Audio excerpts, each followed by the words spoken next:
What is going on, guys, and welcome to another video on my channel. Today we've got a new logo, we've got a new banner as well. It's beautiful, the redeveloped channel, and I'm going to be uploading regularly on this channel. I've got a special video today and possibly a start of a new series. I've also got a special guest. I'll let him introduce himself in a minute, but we are doing today WWE Superstars most deserving of a push, top 5. Leave your top 5 down in the comments below why you'd give them a push in the order as well. We're going to go from 5 to 1, 5 being the person obviously we still want them to be pushed, but they're 5th, all the way to the person we most want to be pushed. Obviously, whoever's number 5, that does not mean we don't want them to be pushed. It's just our 5th, if you get what I mean. There was something else I meant to say. Yes, I'm going to be going through every single WrestleMania match in depth with one video, so each Mania match will get its own video. I'll be previewing it, then we'll have the big preview with everybody on it, and then we'll have my own preview. So there's gonna be a lot of shit happening on the channel. But without further ado, I'll let him introduce himself. Hi, I'm Harry. Yeah, he's been on a few videos in the past. One of the most biased wrestling fans on the planet. No. I'm joking. Right, let's get let's get straight into it. I'm gonna go with my 5, my 5th one first, and I'm gonna go for a guy who at WrestleMania 31 was in the what you'd class as technically the co-main event, and everyone's fear was he's facing Cena and he's gonna get buried. And the fact of the matter was that actually happened, and Rusev went from a dominating guy who was unbeatable for practically a year in WWE to jobbing and just being nothing more than a normal star. So for me, I want Rusev to get a push, to get that dominant streak again. I don't want him in a feud with Jack Swagger. I can't deal with it again. But facing people who he can beat, building that up again, maybe bringing Lana back, because I'm not in with this Lana Brie Bella. I'm not really into anything Brie Bella does other than her retiring. That I would be into, because then I wouldn't have to fucking see her every week. But for me, Rusev is my number 5. I think he deserves a push. Harry, what's your number 5? My number 5 is Stardust, but as the Cody Rhodes character. I've never been a fan of the Stardust character. I feel that Cody Rhodes as a worker, he's been in WWE near enough 10 years now, and he's never really had any and he's got the potential to be a top talent. And anyone who moonsaults off the top of a steel cage, it shows that they are willing to do their best for the company. And I feel like he has the opportunity to at least become one of the top mid-carders, even if it's a lower main eventer. He's like that caliber. Because he's always been sort of everyone else's bitch, quite simply, isn't he? He was Randy Orton and Ted DiBiase, but he wasn't the main star from that. He did obviously, I think he won. He's had a couple of IC title runs. He had that dashing Cody Rhodes gimmick, which was pretty retarded. He had that good feud with Rey Mysterio, from what I can remember, ages ago. When I first started watching. But as you say, he's an incredible wrestler. I haven't got him on my list, but I certainly would agree that as Cody Rhodes, he deserves a push. I don't know why they're sticking with Stardust. I've read somewhere that did Dusty Rhodes come up with that character or something? I'm not very sure, but I imagine that it was either Goldust or Dusty that came up with the character. And if they're going to stick with Stardust for now, why are they worried about Golden Truth? Why not put, and a couple of people have been suggesting this, why not put Goldust and Stardust back together, last run for Goldust as a tag team, if they've got no intention of turning Stardust back to Cody Rhodes at the moment? For me, it's bizarre. Well, I have heard that they are going to drop the Stardust character soon, but then again, that may be false. So yeah, but I heard that last Royal Rumble, not the Royal Rumble we've just had, the Royal Rumble before that. Everyone was saying Stardust, there's going to be no more of it, or it might have been this. I don't know. I'm sure it was not this Royal Rumble, but the previous one. I don't know, but he has to drop it because it's going nowhere. He's not going to. Obviously, I think they're hanging on to it for now because they want another match with Stephen Amell. But for me, it's just there's only so much you can do with that sort of character. A feud with him, a feud with Neville, and it's kind of a case of what more can we do? And I think the crowd would love him if he came back as Cody Rhodes. As you say, just because of his in-ring talent alone is enough for him to get a push. Plus his promo cutting is top tier. Oh yeah, he's done even a Stardust. With the mask gimmick thing, his promo cutting was fantastic. As I say, he's cut some quite good promos to say the least, as a Stardust gimmick, which isn't easy at all. My number 4 is somebody who's rumoured to be leaving the company and has handed in their notice. It is Britain's own Wade Barrett, and I emphasise Wade Barrett.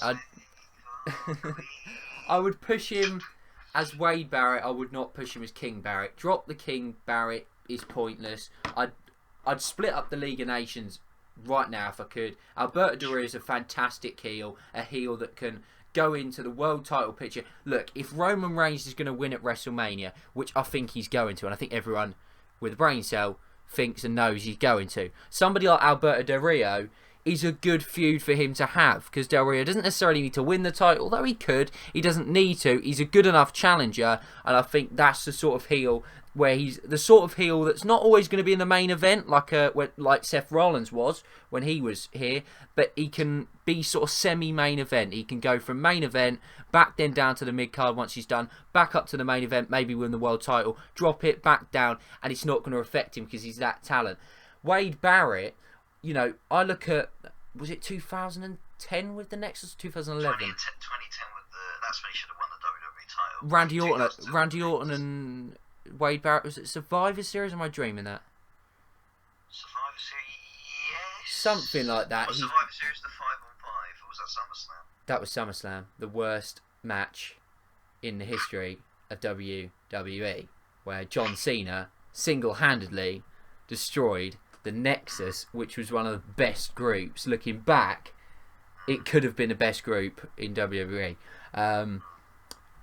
But yeah, I mean, as Wade Barrett, again, another fantastic in-ring competitor. I mean, all three people we've mentioned so far, Cody Rhodes, Rusev, Wade Barrett, they can hang with the best in the ring.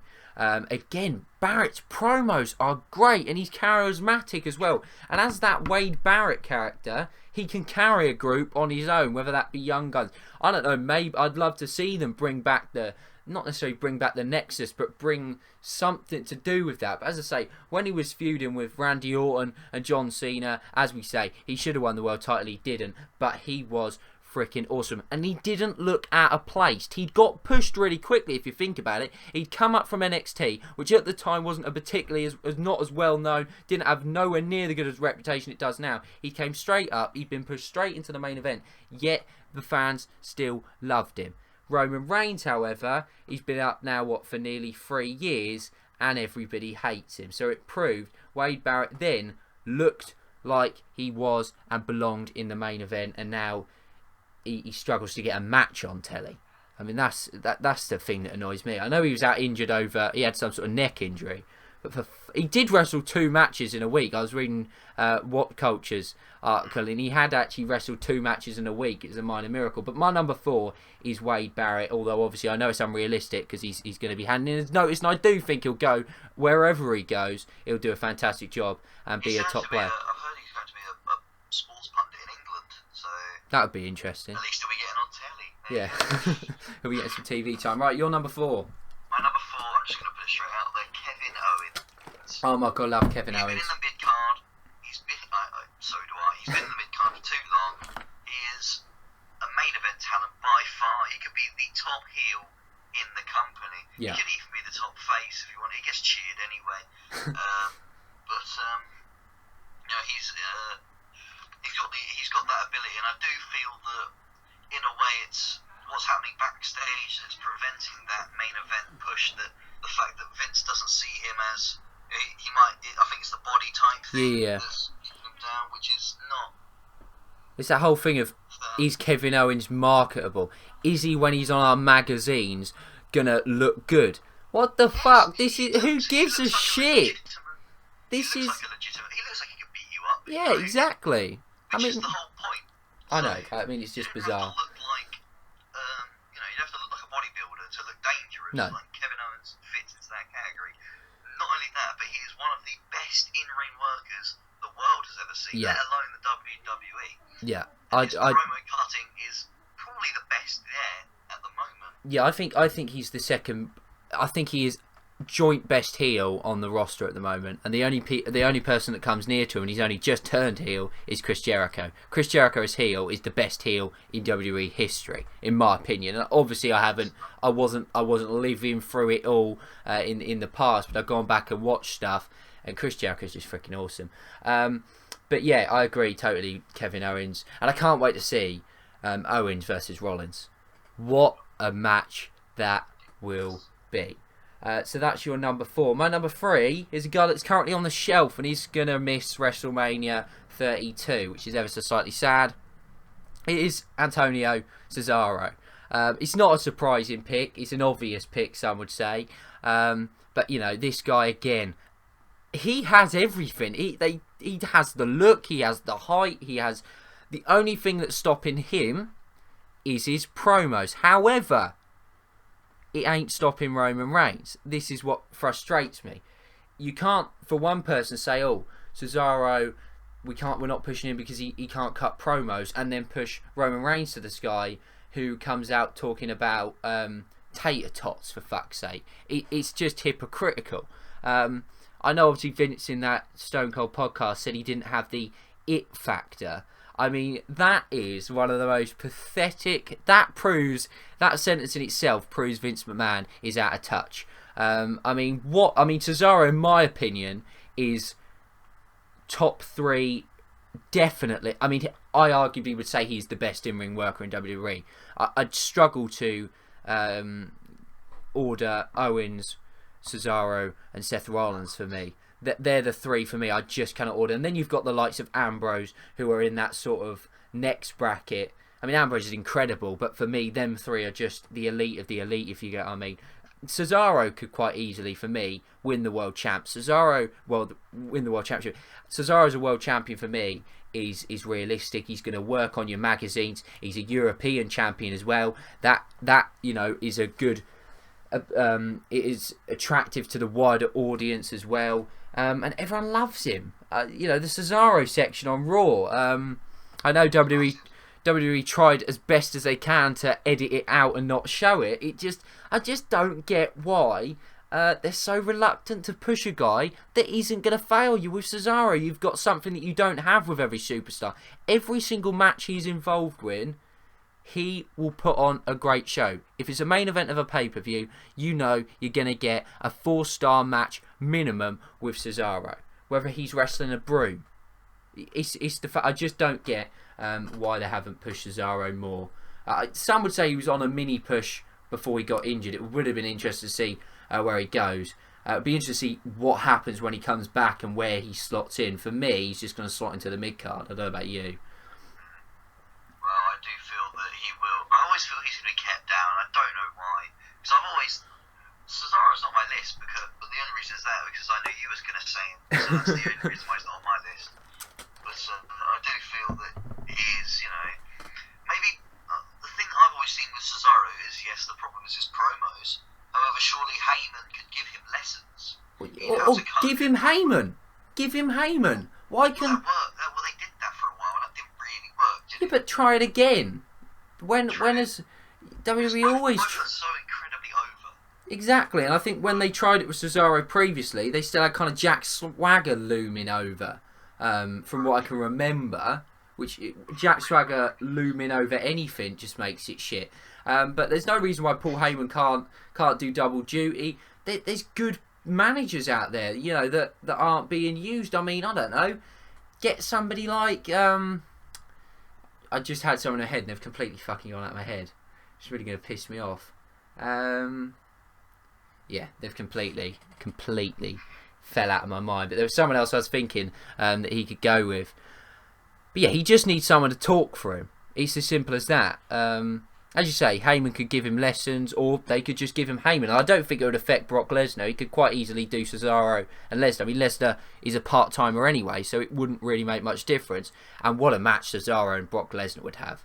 I mean, if we're looking at, we might do a top 5 of our dream matches that could realistically happen on the current roster. That'll be a video we'll do in the next few weeks, because there are some incredible matchups.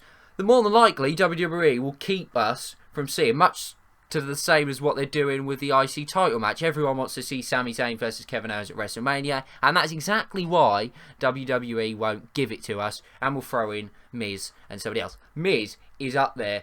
I know I said Kevin Owens and Chris Jericho best heels in the company. Miz is a solid third for me. He's incredible. Anyway, is it your third now? I think it is, isn't it? You just went with Cesaro. Yeah. So it's your third. My third is someone who's been on the list already. Alright. It's Rusev. Simply the fact I'm such a big Rusev fan. It's not only his in-room work, which is spectacular, but some of the things he comes out with I find hilarious. When he took the monitor of the Royal Rumble and declared himself the TV champion, that was just fantastic. It's just Rusev is amazing. I think that he's going to keep him in the League of Nations is not good for him. I feel like the whole Cena thing was not a good idea. I feel that he can also be another main event talent, which is and with someone like Lana there to speak for him, there's no real failing with him. So I feel like he could, easily be a main event talent if given the chance. You said there something I want to pick up on, that Rusev, the League of Nations isn't good for Rusev. Is the League of Nations actually good for any four of them? Are any of the four talents actually benefiting from that? Well, no, they all seem just like Triple H's lackeys in a way, which is it's not even good for Triple H. It doesn't make Triple H look like, well, Triple H doesn't look a credible threat, but less so when he has four people do the job for him. Yeah. It's weird that not one of... Well, I suppose Sheamus did technically join the Authority, didn't he? I mean, it didn't really work. But why couldn't they... If the plan was always to have, and we don't really know what the plan was, but Sheamus to... Why didn't they have Rusev win Money in the Bank? Because I'd much rather have had Rusev to be that carry-over champion for that period where it went from... We took it off Roman Reigns at Survivor Series, and then Roman got it back on that Raw. I'd much rather Rusev to have been in that time than Sheamus for me. I think the people would have in general. I think anybody I think all of them four, bar Sheamus because it didn't really work, I think would benefit from joining the Authority. Bar Alberto Del Rio, I think either Rusev or King Barrett would work joining the Authority. And as you say, Rusev is fantastic. I mean, I wanted him to be. He's on my list as well. So I think when somebody comes up twice on a list, it really proves how much they do deserve a push. Number 2 now, I'm going to go for somebody who is fastly becoming my most popular wrestler. Which at one point, and I hate to say this, he was my third favourite member of the Shield.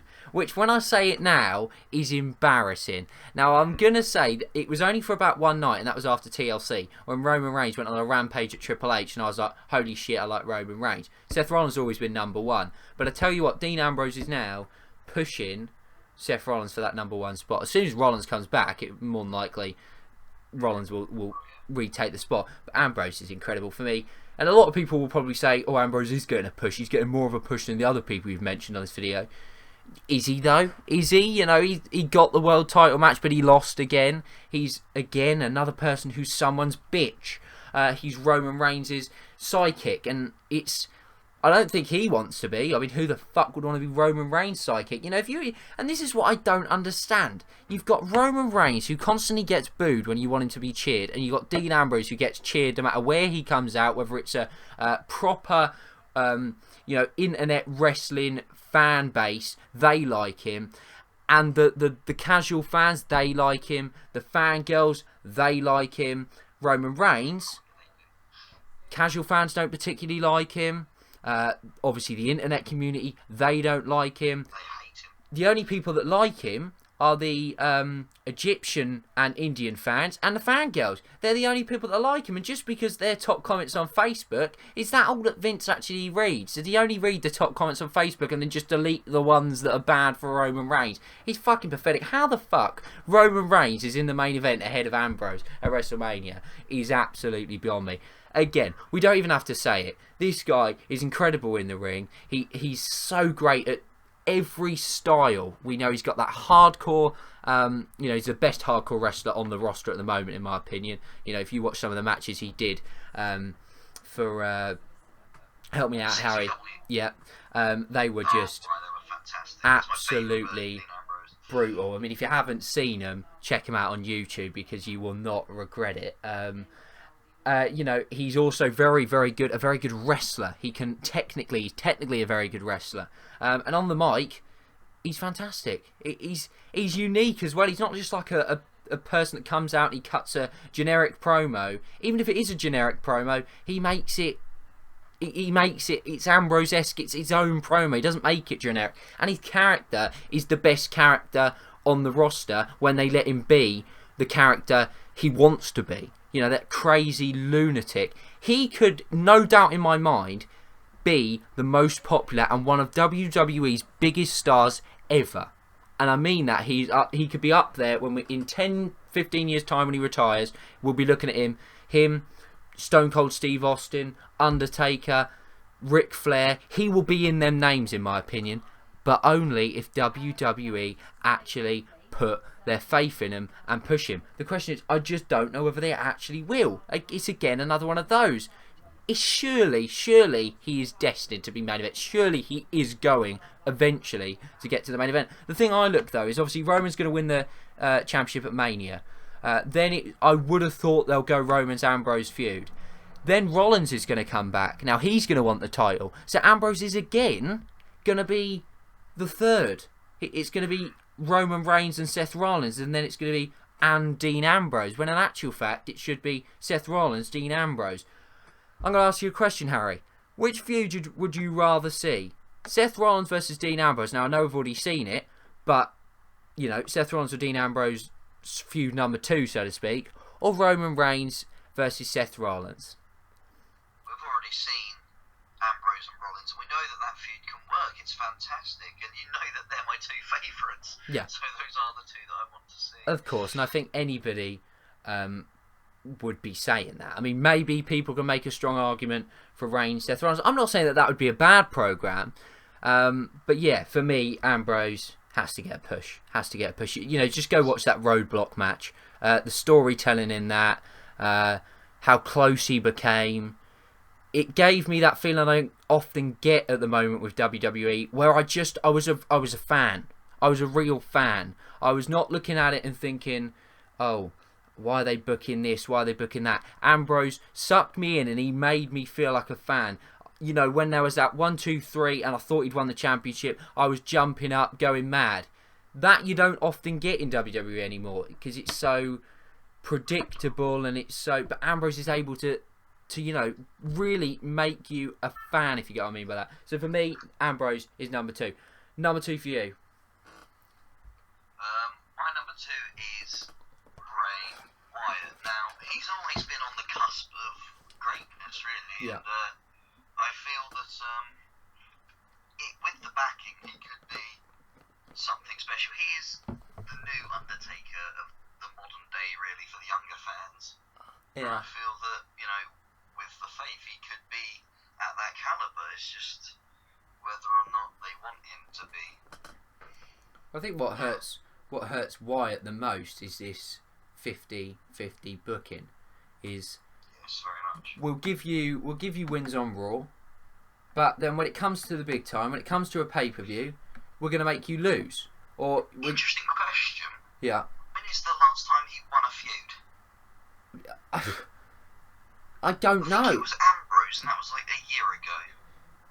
The Ambrose. Yeah, that feud that went on for every time you thought it was over, it kick-started again. I think there was like 3 episodes of Raw where they had like matches each and every week, and it was like different matches. We had street fights, we had ambulance match, everything they could have done, they did, which is quite funny. But yeah, other than that, if you then look at and the amount of big feuds he's been in, and he hasn't won any of them, and then they expected us to buy into the fact that he could realistically beat Brock Lesnar at WrestleMania. Where's the logic? He could. He isn't on my list, and he basically is one that I forgot to put on my list. And the reason I forgot to put him is because I just can never see WWE actually pushing him. I just think he's going to be this 50-50, a person. It's going to get to a point where no one cares about the Wyatt family anymore. No one cares about Bray Wyatt because he always loses. When push comes to shove, he isn't good enough.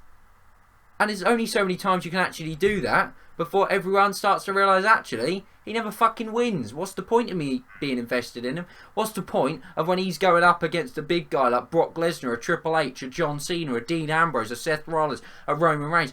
Why am I going to think that he can actually win when he never wins? So yeah, I totally agree. Bray Wyatt should get a push again. Incredible on the mic. Incredible on the mic. Very good. Most of the time. Very good in-ring wrestler as well. He's got a good faction behind him, a good character. Yeah, I mean, he's got to be. Now it is for our number ones. The superstar we personally want to be pushed the most. I'm going to go first, and it's a guy that was never not going to be on my list. You've already said him. It is KO, Kevin Owens, hashtag KO Mania. And yeah, I mean, at the moment we don't actually know what's happening with him at WrestleMania, but this guy's incredible. The size, his stature and his size and the way he looks, and then you look at what he does in the ring, and it is absolutely incredible. He flies around, he flips off the top rope. He's absolutely incredible. As I say, for me, him, Seth Rollins, and Cesaro, best in-ring wrestlers in the company. I can't split them. One of the best heels in the company, up there with Chris Jericho. He's amazing on the mic. He's one of the best people at riling up crowds instantly, making the crowd hate him instantly. As I say, he can put on an incredible match. What is there stopping them from pushing Kevin Owens? I don't know. This guy could hold the world title for 4 or 5 years, and it would be an interesting reign. You'd still be invested in him. As we've said before, we spoke about it a little bit before, the thing holding him back in WWE's eyes is his look, but I just think that's a pathetic excuse. And I think Kevin Owens is destined to get a world title shot this year. Obviously, I don't think he's going to win the title because I think they're going to keep giving it to fucking Roman Reigns. But I'm going to go 2017. Kevin Owens becomes World Heavyweight Champion, and they continue. And to be fair, he has been relatively protected. Obviously he came and got that big win over Cena. He then lost the 2 matches to Cena. That was bullshit. But he bounced back. Probably the best any superstar has in a similar situation when they've been buried by Cena. He managed to not sort of, and I'm not saying that Rusev is worse because he ended up looking like shit. I'm just saying Kevin Owens managed to lose a few to Cena, which usually fucks most superstars up, but still stay relevant, be a 2-time IC champion, and to be, I don't know, for me, he had a couple of the best matches of the year. He didn't have match of the year, but he had a couple of the best matches of the year. And if he's in pay-per-views, each and every pay-per-view a year, you're going to get a couple of match of the year candidates with him every single year. He's always got that potential, and I always look for superstars, and everyone on my list has the potential to produce a match of the year candidate. And I think that's really important for me as a wrestling fan who loves the wrestling side of it as much as everything else. Seeing a match on card and thinking that could be an absolutely amazing match, even if the story's not quite there, if I've got the feeling that it could be one of the best matches I've ever seen, I'm still going to get excited for it. And Kevin Owens never fails to give me that confidence. So for me, he is the guy who deserves the biggest push. It is time for your number one. I know who it is. I mean, you've told me who it is. I'd have guessed anyway. But who is your number one? My number one is my favourite wrestler, Dean Ambrose. But simply because of the fact that he is just so good at everything.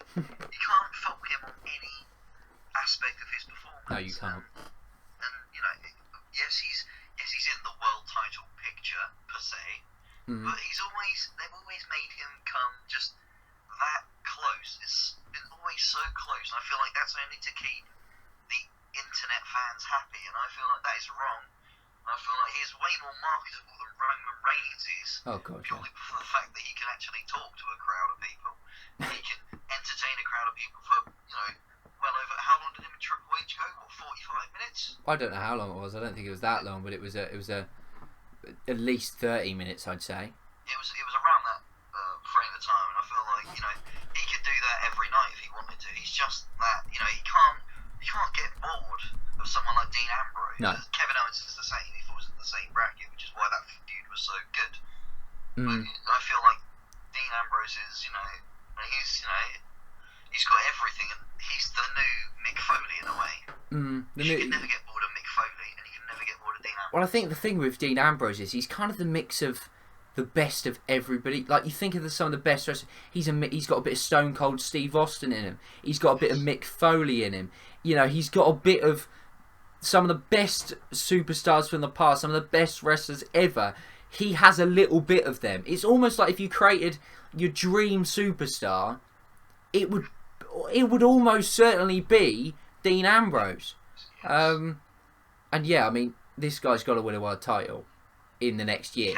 He has to. They can't waste him. As I say, I'm a strong believer he will be up there in 15 years' time when he retires. He'll be spoke about in the same name as Undertaker, Stone Cold Steve Austin. The Mick Foleys of the world. The Rock. He'll be in that same bracket of Ric Flair, of elite, unbelievable superstars. I'm still hoping and praying that they somehow manage to squeeze him into the main event, because it will just make it that much better. Yeah. It'll give the people something to cheer about. I think we're all hoping. I just think, realistically, I think there's about a 1% chance of it happening now. I think Roadblock, even coming out of Roadblock, I was 50-50. I thought that there's still a chance. The way the match ended was a little bit of controversy. There's still a chance he could be put in the main event. But I think Raw and the fact that they really restarted that Lesnar Ambrose angle, I think pretty much made it quite clear that's not what they were going to be doing. But that is basically it for our video. We'll run through our from 5 to 1. Just reiterating our points. I'll let you go first, Harry, from 5 to 1. So Cody Rhodes, Kevin Owens, Rusev, Wyatt, Ambrose, in that order, should all get pushes, in my opinion. Right, mine, Rusev number 5, we've got Wade Barrett number 4 as Wade Barrett, Cesaro is number 3, Dean Ambrose is number 2, and Kevin Owens is number 1. Make sure you leave down in the comment section below your top 5 people you want to be pushed, why you think they should be pushed, why you think they maybe haven't been pushed so far. This video has been ridiculously long.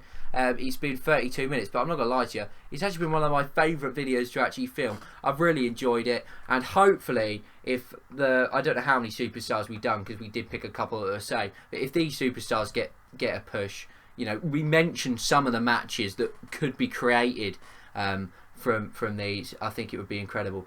WWE has the stars there to have an extraordinary product. The fact of the matter is, they never put their faith in any more than one person at a time. Before it was John Cena for 10 years, it's now Roman Reigns. I don't think I can deal with another 10 years of Roman Reigns when there's talent like Kevin Owens, Dean Ambrose, Cesaro, Rusev hanging about. And I don't think that talent is going to be able to be held back. I think Vince McMahon might have to bite the bullet and push more than one star. More videos come very soon. We're going to do another video coming out very soon. If you leave a like on the video, you can see that quicker, and it will be our top 5 again, but this time who we want to turn face or heel.